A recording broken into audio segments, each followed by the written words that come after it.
True crimers. It is Saturday, but after I made my videos last night, I was listening to a fellow creator talk about the Sebastian Rogers case, and there was so many more thoughts that I had that kind of put pieces together that I had to come on here and just make another video. So I do want to start off by saying this is my opinion only. These are not facts. This is for entertainment purposes only, and I want everyone to just make their own opinions. These are just my opinions. So unfortunately, I have to go back to the mother and stepfather.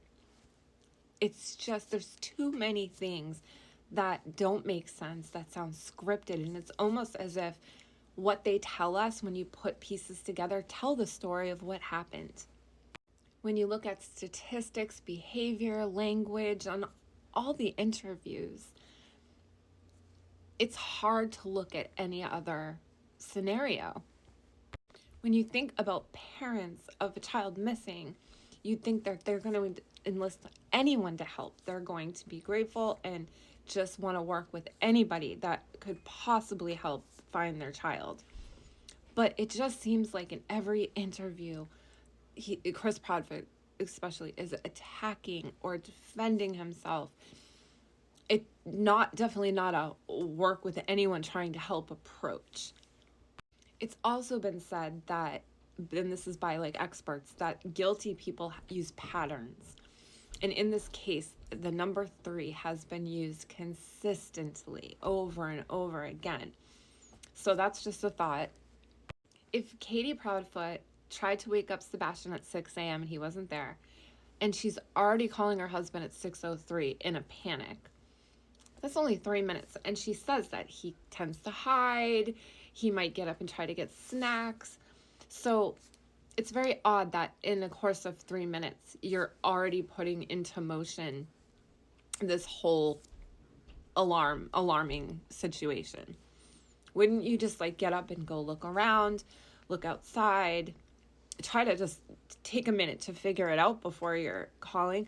Or was that call to her husband, who then they 3-way called the police, a part of a plan? So what if the night before that he went missing, KatieProudfoot wanted to get home from Texas Roadhouse and call her husband? There had been rumors that they were having marital issues. Maybe she just needed to have that phone call. Now we know that ChrisProudfoot wasn't truly a big fan of Sebastian. So having Sebastian interfere with that phone call, well, wouldn't work out. It wouldn't be a good thing.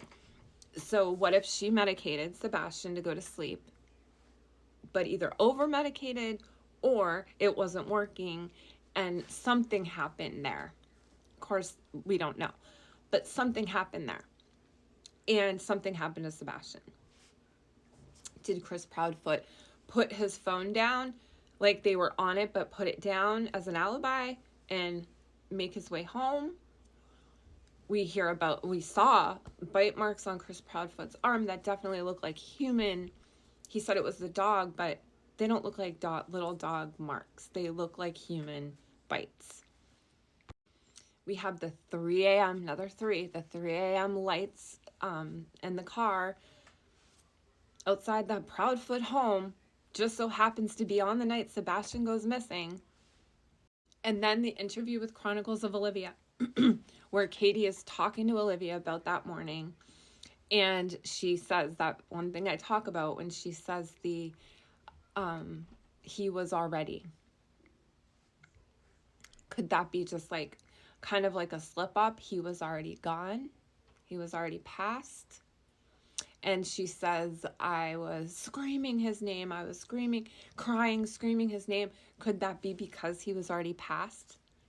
Sebastian, panicking because he passed away. When she says this, Chris definitely coughs and she quickly changes the subject. And it is obvious. I've talked about this over and over again. She also says, I ran home. Well, I drove. Could she be talking about when you see the person or the flashlight and then you see the person run back, or the flashlight, the light, move back towards the house? Could that be kind of what she's talking about? I ran back. She's talking about her with the flashlight running back, but she's kind of incorporated that into her story, her own version.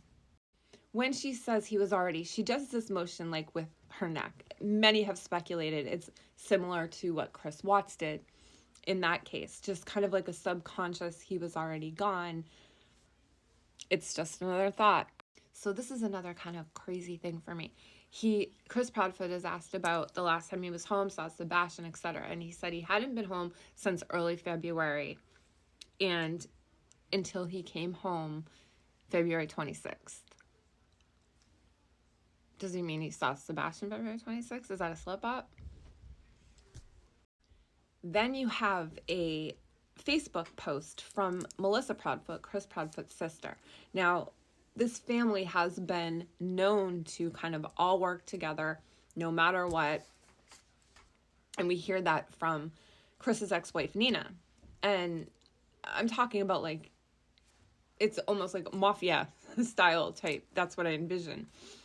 So she puts up a post on Facebook saying, yesterday my nephew ran away. She knows he ran away. And she's afraid that he might have gotten to the backseat of a car, fell asleep, and be driven somewhere.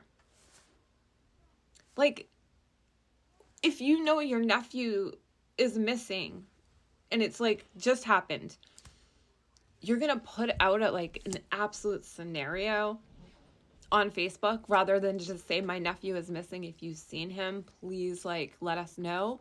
But no, she puts out this whole narrative, which is really interesting to me. The following week, Chris Proudfoot was going to court for a custody battle with his ex and for custody of his child. And it is rumored that Sebastian was set to testify. I find the timing really interesting. So to sum this up, either, in my opinion, an accident happened or it was premeditated, maybe because of the upcoming custody thing. But they did want Sebastian to leave the home. That's a fact. They had been looking at different options. And maybe they needed to rush it instead of waiting for him to go live with Sess because the custody thing was coming up. Maybe he was over-medicated.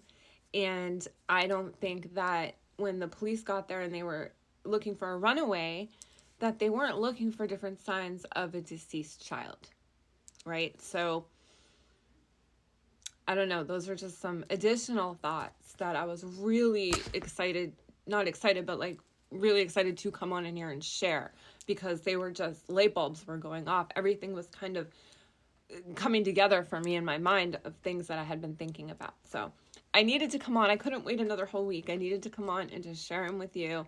So this is just a continuation, a bonus edition of True Crime Saturday.